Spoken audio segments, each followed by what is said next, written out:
Bonjour à tous et bienvenue sur boursicoté.com pour cette nouvelle analyse technique des principaux indices mondiaux avec un indice allemand qui a connu lui aussi une forte volatilité. Alors tout a commencé en début de semaine ici avec cette cassure de la zone majeure des 14 840 points. Cette zone majeure, ça fait longtemps que je vous en parle puisque c'est un niveau important concernant la tendance moyen-long terme. On savait que en cas de rupture, on pouvait assister à un retournement majeur de la tendance. On a été servi après les deux contacts ici sur la zone des 16 280 points. On valide donc la rupture de cette zone. On s'enfonce un petit peu, on vient rebondir, on valide ici cette ancienne zone de support majeur comme résistance, et puis boum, hier, sous le coup de l'invasion justement de l'Ukraine par la Russie, on vient même franchir cette autre zone majeure, à savoir la zone des 14 130 points. Là par contre, ce n'est pas du tout la même chose. On franchit ici cette zone sur gap baissier. Cette zone, elle agit comme résistance. On vient presque ici sur la zone secondaire des 13 789 points.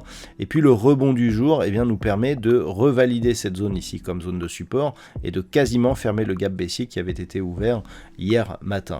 Donc clairement, il s'agit d'un potentiel signal de retournement. Pour l'instant, on parlera juste de rebond technique. On le voit d'ailleurs clairement au niveau des indicateurs avec des histogrammes du MACD qui se retournent et un récit qui sort de sa zone de survente.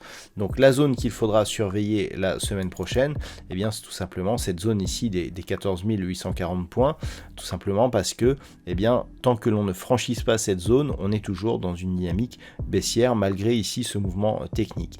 Et puis on surveillera éventuellement l'évolution de la moyenne mobile 20 exponentielle, mais ce n'est que sur une reprise haussière du niveau ici des 15 500 points que l'on pourrait commencer à reparler de tendance haussière. Sur l'Eurostoxx 50, la zone à ne pas franchir, c'est la zone des 4033 points. Là c'est pareil, on l'a franchi dès lundi, franchissement ici, petite bougie de retournement, la zone des 4033, ancienne zone de support majeur qui avait été franchie ici, est validée en tant que résistance, ouverture d'un gros gap, grosse baisse hier, et puis on a rebondi ici pour se retrouver au niveau justement de ce gap. Lorsque l'on observe, le gap il a été fermé, on avait un point bas ici sur cette zone des 3962 points, on a un point haut ici sur la zone des 3970 points, donc clairement le signal est un peu plus intéressant sur l'Eurostoxx que ce qu'il n'a été sur d'autres indices, et on a ici l'impression que ce rebond pourrait aller plus loin, sauf que techniquement, tant que l'on ne repasse pas au-dessus des 4033 points, au-dessus de la moyenne mobile 20 exponentielle, on n'aura pas de signal de retournement possible, sachant que le dernier point haut significatif de tendance très court terme se situe ici sur cette bougie à 4180 points. Donc tant que tous ces niveaux ne sont pas recassés à la hausse, nous restons dans une dynamique baissière. Attention, une nouvelle attaque ici de la zone des 3867 points pourrait nous donner un signal baissier de poursuite du mouvement en direction de la prochaine zone de support des 3657 points.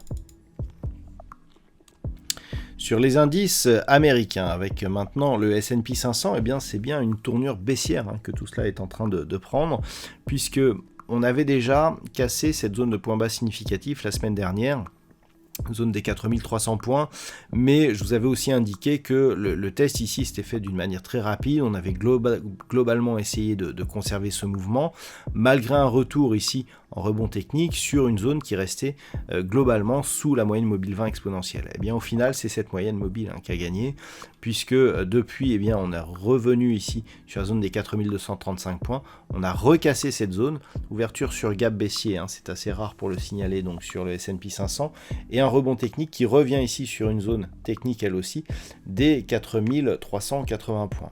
Donc pour l'instant, on a des supports qui se transforment en résistance. Certes, ça n'a pas été le cas ici pour la zone majeure des 4235 points, mais on voit ici qu'on a eu l'inscription d'un nouveau plus bas significatif. On sait aussi que cette zone des 4235 points, c'était la zone à ne pas casser pour pour ne pas valider ici ce retournement et je dirais cette attaque que l'on aurait pu penser sans conséquence si on en était resté là vu la volatilité que l'on avait sur des cassures sous les 4300 points. Là clairement on a attaqué la zone inférieure, la zone des 4235 points. Donc clairement si on revient sur cette zone la semaine prochaine, eh bien on pourra viser un retour ici dans un range entre ce niveau des 4235 points et une zone ici intermédiaire proche des 4060 points, voire un retour ici sur la zone des 3984 points. Et puis lorsque l'on regarde le Nasdaq, on se dit que là où ça paraît encore assez gentil sur le S&P 500, sur le Nasdaq clairement, on sent le retournement majeur de tendance, puisque nous étions ici sur une dynamique relativement forte, je ne vais pas vous refaire tout le film. On avait franchi ici une zone de support majeur des 15 690 points. Je vous avais parlé ici d'un double top qui, en cas de cassure de cette zone, eh bien, pourrait nous ramener sur des niveaux largement inférieurs. On les a dépassés ces niveaux, puisque l'objectif se situait approximativement ici sur la zone des 14 700 points. On est revenu ici sur la zone des 14 050 points. On a cassé ce niveau secondaire et intermédiaire, mais ce que l'on peut remarquer ici lorsque l'on trace une projection, c'est que cette zone qui d'ailleurs avait déjà été support ici, nous a donné pas mal de réactions, et même encore cette semaine, enfin en fin de semaine dernière, on était autour de ce niveau, donc proche des 14 485 points. Donc clairement, on a cassé, depuis on a aussi cassé la zone des 14 050 points, on est venu marquer ici un point bas sur la zone des 13 110 points, alors 13 110 points ça fait depuis quasiment un an que l'on n'était plus venu sur ces zones de cotation, mais clairement on sent bien qu'on n'est plus du tout en tendance haussière. La zone qu'il ne fallait surtout pas casser, c'était la zone ici des 14 050 points. Encore, si on revenait ici dans cette zone de range, on aurait pu parler de neutralisation. Mais là, avec cette configuration ici qui vient tester cette zone des 14 050 et qui reste sous la moyenne mobile 20 exponentielle, qui revient en test et qui casse, clairement, même avec ici un retour au-dessus de cette zone, tant que l'on n'aura pas durablement cassé la moyenne mobile 20 exponentielle à la hausse, on devra considérer que l'on est toujours en dynamique baissière, avec donc comme objectif de nouveaux points bas significatifs si ce point bas ici proche des 13 100 points venait à céder. Et puis enfin on termine avec le Nikkei qui confirme lui aussi son entrée en tendance baissière. Alors sur le Nikkei, je dirais que c'était peut-être le symbole sur lequel c'était le plus visible depuis quelques semaines maintenant, voire même quelques mois. Je vous indique que on a eu ici cette forte dynamique haussière qui a été vraiment très dynamique. Ça a été une des dynamiques les plus fortes en termes d'évolution.